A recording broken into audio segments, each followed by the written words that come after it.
Magsasakang Pinoy, programang nagtataguyod sa pag-unlad ng sekto ng pagsasaka sa buong lambak ng Cagayan. Hatid sa inyo ng Opisina ng Kagawaran ng Pagsasaka sa Rehiyon 2 at ng himpilang ito. Magsasakang Pinoy, Magsasakang Pinoy.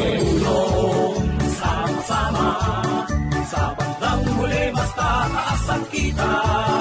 Laban na ang ating pamayanan, tiyak na ulad ang ating bayan. Nagasa tapang agrikultura bigat tanap ti Cagayan. Sumangsangbay manen ti sabaya parang ti programa tayo Magsasakang Pinoy ken kumagkablao manen ti kapsat yuri tangatang kasamang Rod Sonico tinaimbag bigat tayo awan labas. Agyaman tayo ken Apo News ti Gundaway ang makapagkakadwa tayo manen iti daytoy kanito kasi sigod kasama Hector na imbag ken nagasa ti bigat moment. Thank you very much kasamang Rod. Good morning. Kadang iti amin nga listeners tayo manen ti Magsasakang Pinoy. Isa na naman pong edisyon ng ating programa. Magandang umaga po sa inyong lahat. Lago po si kasamang Hector at mapalad tayo ngayong araw kasamang Rod kasi meron tayong dalawang bisita at bumalik po si Dr. Girly Zulueta na siya pong bisita natin kahapon. Magandang umaga po, Doc Girly. Kumusta po kayo sa araw na ito? Magandang umaga kasamang Hector at kasamang Rod. Nagpapasalamat ako at muli ay andito na naman ako sa estasyon para maibahagi sa inyo yung mga iba't ibang topiko na importante para sa ating mga kasama, sa ating mga magsasaka at mga kliyente. Okay, so maraming salamat po at nakabalik po kayo sa ating programa. Si Doc Girly Zulueta, mga kaibigan, ay tatalakay ngayong araw sa sakit na anthrax. Okay, at mayroon din po tayong isang bisita galing pa rin sa Regional Animal Diseases Diagnostic Laboratory sa Carig, Tuguegarao City. Isa pong veterinaryo, si Dr. Maricel F. Campaniano. Good morning, Doc Maricel. Magandang umaga kasamang Hector at kasamang Rod at gayon din po sa mga tagapakinig ng ating programang Magsasakang Pinoy.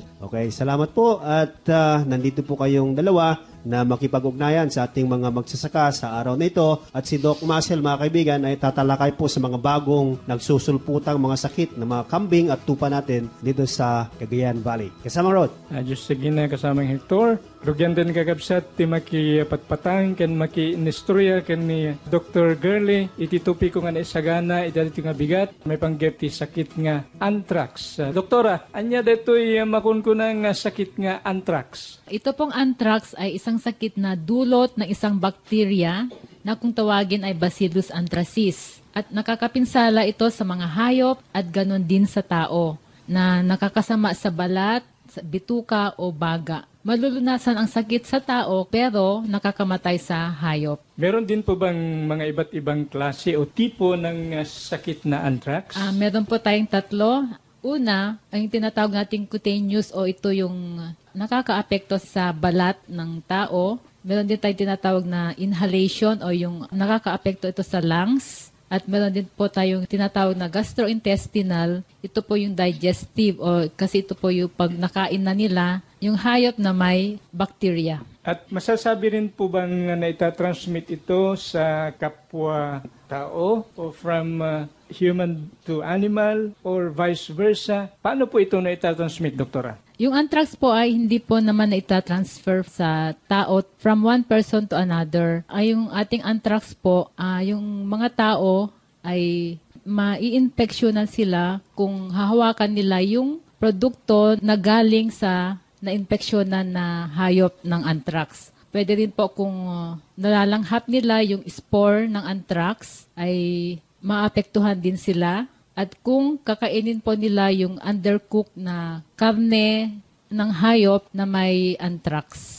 So, kasama Hector, hindi pala ito nita-transmit from kapwa human to human. Ang mode of transmission lang ay from animal to human. Ganun ba, Doktora? Oo, ganun nga. Doc Girly, sa kabuuan ng ating mga hayop sa sakahan, alin po sa mga ito ang pinakamalimit na tinatamaan o nahahawaan ng sakit na ito?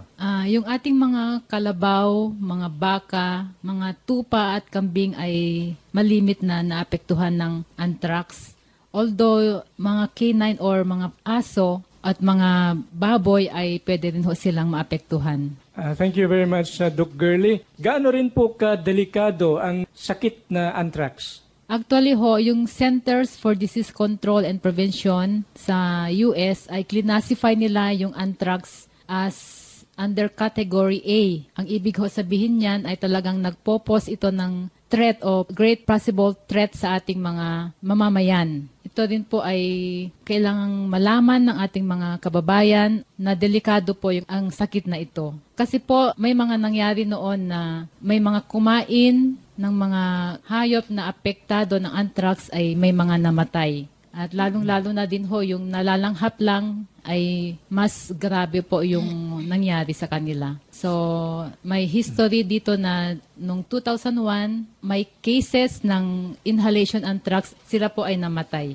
So, may mga specific cases din po na naranasan ng ating mismong mga probinsya dito sa ating rehiyon na dinapuan o di kaya tinamaan ng anthrax. Yung ating latest na case po dun sa Lasam ay marami pong apektado pero may isang namatay. Yun ang report ng ating Department of Health. Ang nangyari daw po kasi doon ay kinatay yung animal na, yung hayop na may anthrax, tapos ay hinati-hati sa lahat ng mga tao parang ibinenta. And then marami pong apektado pero ang mga balat lang po ang naapektuhan. Yung iba na may mga kumain ay nagamot naman sila. Pero yung isang namatay, ang sabi po ay parang complications na rin at parang may sakit ata siya sa puso. Okay, maraming salamat, Doc Girl, sa mga paunang salita, mga impormasyon tungkol sa anthrax. Paano po natin makikita na yung hayop natin ay nadapunan na po ng anthrax? Bale, yung ating hayop na naapektuhan sa anthrax ay bigla na lang siyang mamamatay.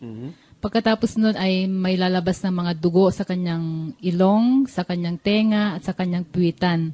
Hindi po nagkaklat yung dugo ng namatay na hayop at hindi po rin tumitigas yung kanyang katawan. Oo. So, once na nakita natin yan at namatay na yung ating hayop, ano pong may papayo natin dito? Hindi na po pwede talagang katayin yun at kainin? Hindi na po dapat katayin. Kailangan i-report kaagad kung merong tayong livestock inspector dun sa lugar na yon, ay i-report natin kaagad at ilibing na kaagad yung hayop. Hindi na po dapat katayin yun at lalo po tayo mag-i-spread ng bacteria ng anthrax, Bacillus anthracis. Ito po ay napakadelikado kasi kung ating buksan yung ating hayop, once na ma-expose po yung ang Bacillus anthracis sa air or sa oxygen, ay nagiging spore sila at itong spore na ito ay tumatagal sa ating mga lupa ng kahit ilang taon, may 20 years or 60 years. At kung biglang uulan, ay doon na po nag-i-spread yung ating mga bakterya sa iba't ibang lugar. Salamat po. Ano po naman po yung mga simptoma o warning signs ng anthrax sa tao po? Sa tao, kung sa cutaneous natin na lesion, ay mag-i-start po yun ng parang isang singaw sa balat. At ito ay lalaki, parang magiging blister na siya.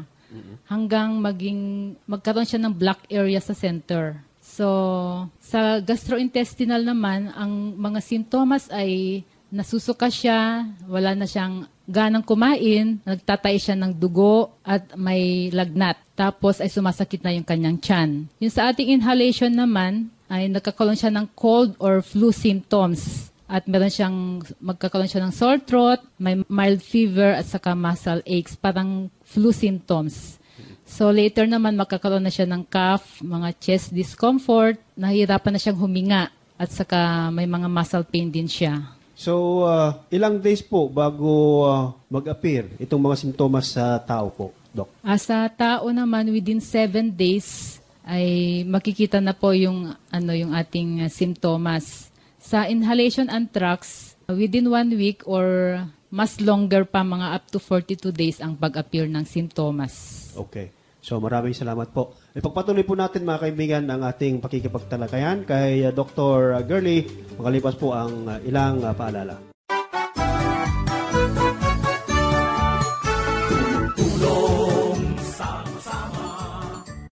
Pakamo manipod ti opisina ti Cagayan Valley Integrated Agricultural Research Center wenno si Viac San Felipe, Ilagan, Isabela. Ti schedule ti Grand Field Day on Alternative Staple Foods. Adati ane warwaragawag amaangay manipod petsa 17 agingga iti 18 ti agdama abulan ti Abril tawen 2012 amaramid dita Cagayan Valley Integrated Agricultural Research Center Ilagan Experiment Station ket naisanod inton sumaron na abulan ti Mayo petsa 2 agingga iti 3 tawen 2012. Ulitin ti kakabsat, naisanod tinasao apasken inton May 2 to 3, 2012. Digiti isang sangayan asang sangaili tinasaong okasyon ket sanda ang makadaray gapu iti imununan ang nakaikumitaranda nga ramid. Digiti mulmula may pabuya iti nasao a Grand Field Day ket white corn, adlay, nagduduma a root crops, kardaba, traditional varieties ti upland rice, ken naduma-duma anat nateng agagangay a mapatpatanor, babaen ti organiko awagas. Mauawis digiti exhibitors ken food processors ang mangipakita ken mangiparang kadigiti nagduduma a teknolohiyada. May sayang katto ti maysa a National Stakeholders Forum para ti soybean ti kamalman a paset ti umunang aldaw ti nadakamat a Grand Field Day. Umasping metlaeng a forum ti maaramid to para ti mais, kasaba, adlay ken organic vegetables ti maikadwa nga aldaw. Manamnama ang mabisitan to tinadakamat ng okasyon ni Secretary Proceso Pro C.J. Alcala ti opisina ti Department of Agriculture, ni Dr. Nicomedes Eliazar ti Bureau of Agricultural Research wenno BAR, Assistant Secretary Dante de Lima, ken sabsabali pay apang pangulwen ti DA Central Office ken DA Regional Field Office No. 2 ti Tuguegarao City nga idadauluan ni Regional Executive Director Lucrecio R. Alviar Jr. Dati apakamoket naggapo ken ni Engineer Fidel R. Cabantac ti opisina ti Soils and Water Management Station ti Cagayan Valley Integrated Agricultural Research Center Ilagan Experiment Station San Felipe, Ilagan, Isabela. Diyos yagngina. Ano itong hot meat? Ang hot meat ay mga karneng buhat sa hayop na kinatay na hindi dumaan sa proseso ng pag-inspeksyon ng National Meat Inspection Commission o NMIC. Maaaring hindi ito kinatay sa akreditadong katayan. Dahil dito, wala itong opisyal na tatak ng NMIC, pagpapatunay na malinis at walang sakit ang karneng inyong bibilhin. Bukod rito, maaaring mas mura ang halaga ng hot meat dahil iligal ang pagkatay na ginawa upang maipagbili agad ang karne. Karaniwan, maaaring ang hayop ay mayroong sakit. Ipinagbabawal ang iligal na pagkatay at pagbebenta ng hayop na may sakit. Ito ay maaaring magdala ng FMD virus na maaaring makahawa sa ibang malulusog na hayop. Ang paglaganap ng hot meat ay hindi nakakatulong sa pagsugpo ng foot and mouth disease. Kung maaari ay bumili lamang ng karne sa mga akreditadong bilihan. Kung duda sa itsura at presyo ng karne, maaaring ito ay hot meat. Mag-ingat! Siguraduhin may tatak ng NMIC ang karneng inyong bibilhin. Para sa karagdagang impormasyon, sumangguni sa pinakamalapit na veterinaryo sa Department of Agriculture o NMIC sa inyong lugar.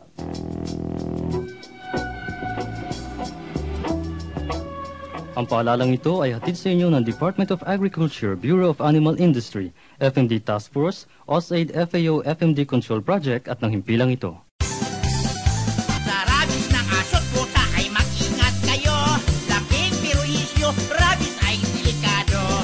Pag ika'y nakagat, ingatan lang ang sugat. Hugasan lang sa malinis na tubig kaagad. Punta agad sa bite center, sugat ay gamutin. Anti-rabies na iniksyon kaagad dapat gawin. Nang masugpo ang kamandag dapat pakunahin. Nang mahadlangan ng pagkalat, rabies ay buksain. Ang inyong aso, huwag ninyong babayaan. Kailangan ikulong o inyo bang talian. Nang huwag lalabas at gagala sa ransangan. Kailangan ring mabakunahan. Mag-ingat sa aso't pusa, lalo't asong gala. Nangangalkal ng basura, payat na may hika. Asong gali, asong ulol, galisin at minumuta. Marami ang ganyang aso ditong ating bansa. Ang inyong aso, huwag ninyong babayaan. Kailangang ikulong o inyo bang talian. Nang huwag lalabas at gagala sa lansangan. Kailangan ring mabakunahan. Gayem, parikot mo kadi dagiti kalamidad at tinawen amang dadael kadagiti mulam. Wes, adtuyan ti solusyon.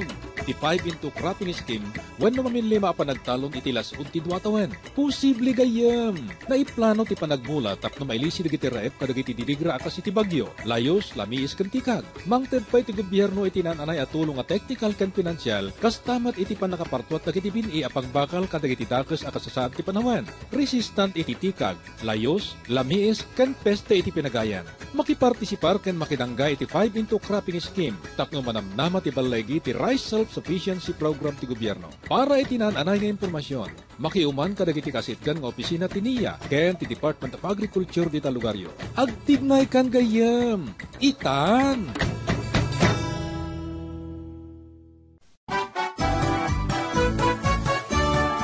Magbabalik ang ating programang Magsasakang Pinoy at kasalukuyan pong nakikipanayam tayo kay Dr. Girly Zulueta, Chief po ng RADDL, Regional Center, Carig, Tuguegarao City, sa topiko nating anthrax sa umagang ito. Doktora, paano po nalulunasan ang sakit na anthrax? Sa ating mga kaibigan na kung maapektuhan sila ng anthrax, may mga antibiotics naman ho tayo na available para sa kanila. Meron po tinatawag na penicillin at saka streptomycin. Sa ating mga hayop naman po ay kailangan pong mabakunahan na lang po sila para ma-prevent po natin yung ating tinatawag na anthrax. May mga iba ho kasi na ating mga farmers na ayaw po nilang ipabakuna yung kanilang mga hayop. Kaya po ang suggestion po namin ay ipabakuna na lang po natin ang ating mga alagang hayop para po hindi na po magkaroon ng outbreak ng anthrax sa ating mga lugar. Salamat po, Doc. May papayo rin ba kayo tungkol sa sakit na ito para sa dagdag kaalaman ng ating mga tagapakinig? Mga kaibigan, kung may mga bigla pong namatay na mga hayop sa inyong mga lugar, ay please lang huwag nyong katayin yung hayop. Ipakita natin sa ating mga municipal veterinarians or livestock inspectors. At pwede rin natin ipaalam sa ating provincial veterinary office. At kung ano po ang masasabi ng livestock inspector ay kung pwede na siyang buksan o dapat na ilibing, depende na ho ito sa desisyon ng ating mga livestock inspectors. At kung may mga naapektuhan na po na mga kapitbahay o mga kaibigan nyo po ay dalhin na po nyo sila kaagad sa pinakamalapit na health center sa inyong lugar para po sila ay kaagad na magamot. So, salamat po sa mga kapayuhang yan, Doktora. At dyan na po magtatapos ang pangunang tupiko na ating tinalakay ngayong umaga. At susundan po kaagad mga kaibigan ng pangalawang tupiko tungkol po sa mga iba't ibang nagsusulputang mga sakit ng mga iba't ibang hayop natin katulad ng kambing at tupa. At ang tupiko pong ito ay iaaral sa atin ng ating pangalawang bisita ngayong umaga na si Dr. Maricel Campagnano sa opisina pa rin ng RADDL, Carig, Tuguegarao City. Doc Maricel, ano-ano po ang mga nagsusulputang mga sakit sa ating mga small ruminants? Okay. Muli po magandang umaga sa ating lahat. Para sa aking bahagi, atin pong tatalakayin ang 3 sa mga bagong nagsusulputan o emerging diseases na maaari makaapekto sa ating mga alagang kambing at tupa. Ang mga senyales o sintomas ng mga sakit na ito ay maaring naobserbahan na natin sa ating mga alaga, ngunit hindi nating nakikilala ang sakit. Umpisahan po natin ang ating talakayan sa sakit na kung tawagin sa salitang Ingles ay brucellosis. Ang brucellosis ay talamak na sakit na nakakaapekto ng reproductive organs ng ating mga alagang kambing at tupa na nagdudulot ng pagkakaagas o pagkaka-abort ng mga pinagbubuntis o pagkabaog. Ang sakit na brucellosis ay sanhi ng bakteryang Brucella militensis o Brucella abortus. Ito ay maaring makahawa sa iba pa nating alagang hayop gaya ng baboy, baka, aso at maging sa mga tao.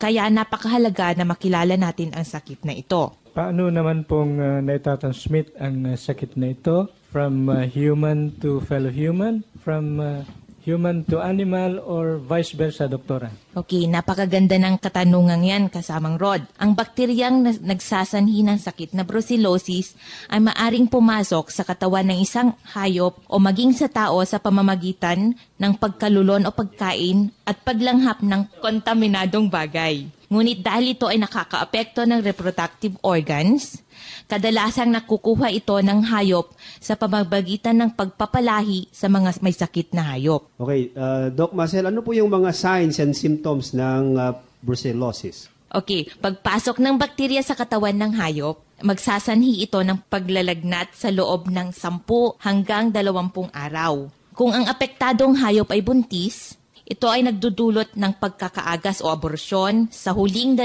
buwan ng pagbubuntis. Maaari din ito magdulot ng impeksyon sa matres o suso. Kadalasang sanhi din ito ng pagbaba ng produksyon ng gatas at pagkakaroon ng mahina at sakitin na anak. Ang mga apektadong inahin pagkatapos maagasan o manganak ay maaring magkalat ng bakterya sa loob ng 3 linggo sa tupa at 3 buwan naman sa kambing.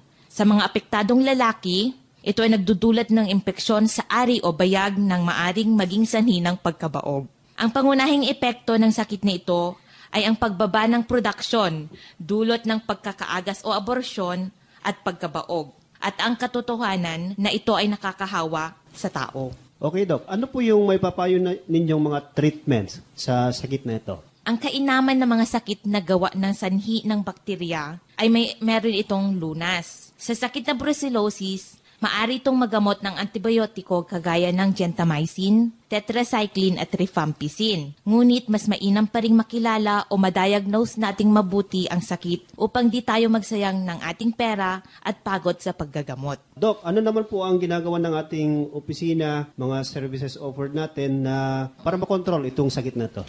Ang pangunahing pamamaraan ng pagkilala o pagdiagnose ng sakit na brucellosis ay sa pamamagitan ng pag-examine ng dugo o ang tinatawag naming serology. Ang serbisyong ito ay maaring makuha sa Regional Animal Disease Diagnostic Laboratory ng Department of Agriculture Regional Field Unit 02 na matatagpuan sa Regional Government Center, Carig, Tuguegarao City.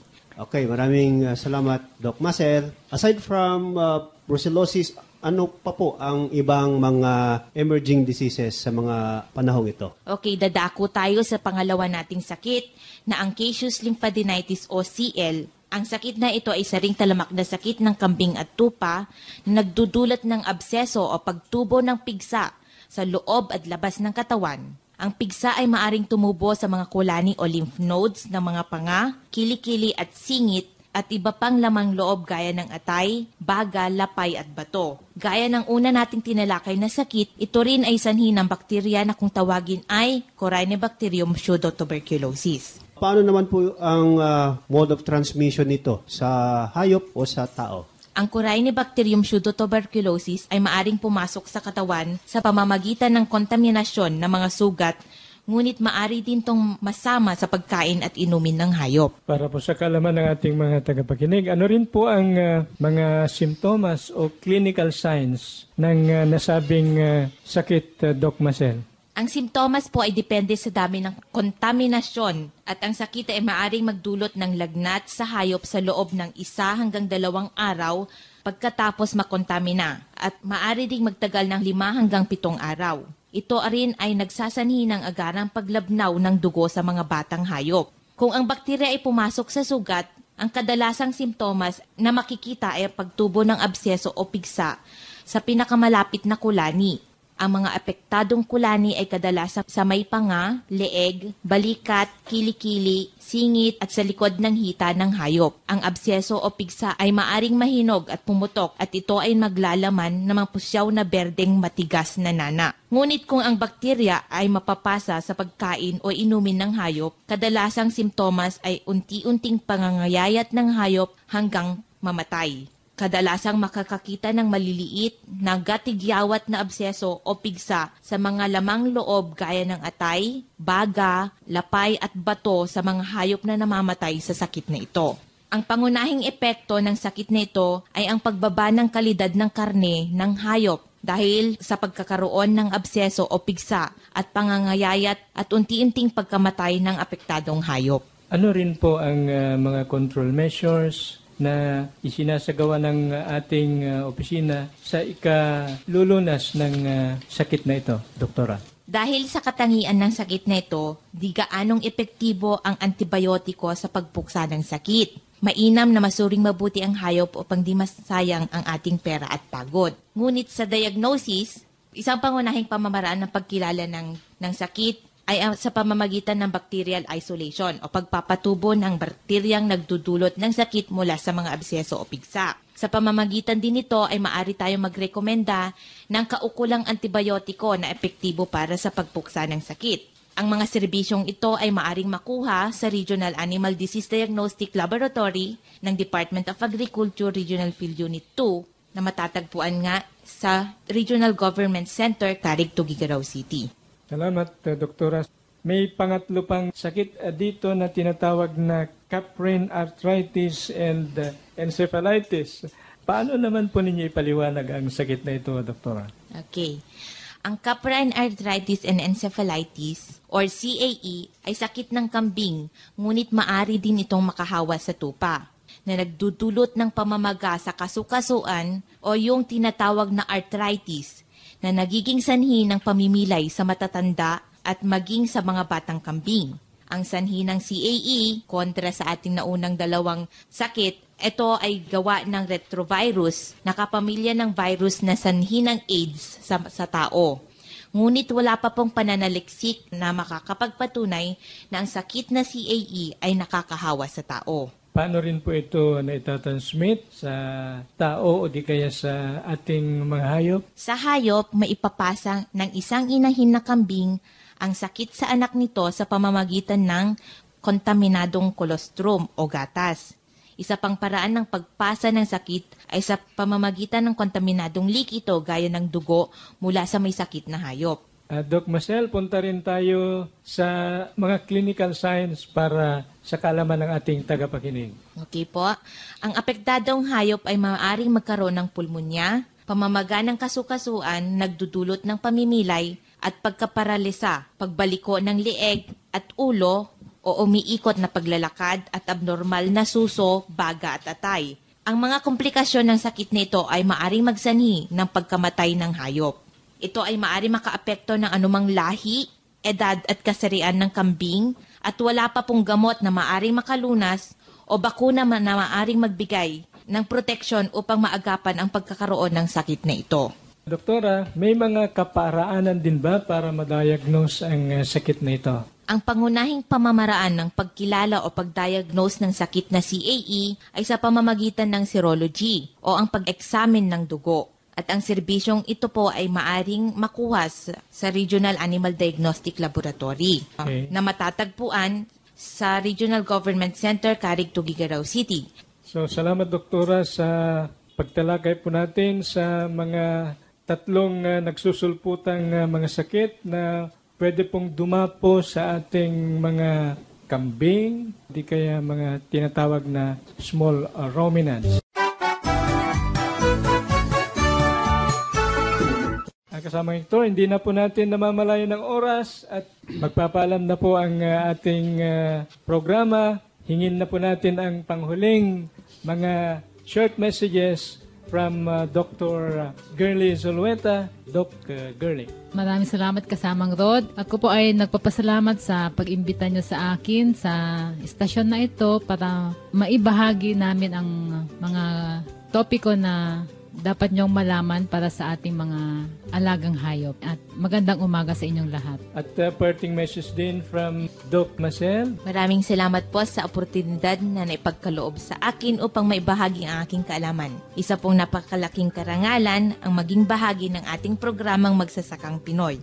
Muli po, maraming salamat at magandang umaga. Maraming salamat din po sa ating dalawang nagpipitagang mga guests sa araw na ito. Nagpapaalam na rin po ang inyong lingkod, si kasamang Hector. God bless. Nandito din po ang inyong kasamang Rod Sonico. Bumabati muli at God bless to everyone. Ito sa kagawaran ng agrikultura, dito magmulang tunay na paglilingkod sa bansa, katuwang ng mga magsasaka, katuwang ng mga mangingisda, kasama tungo sa pagunlad ng bansa.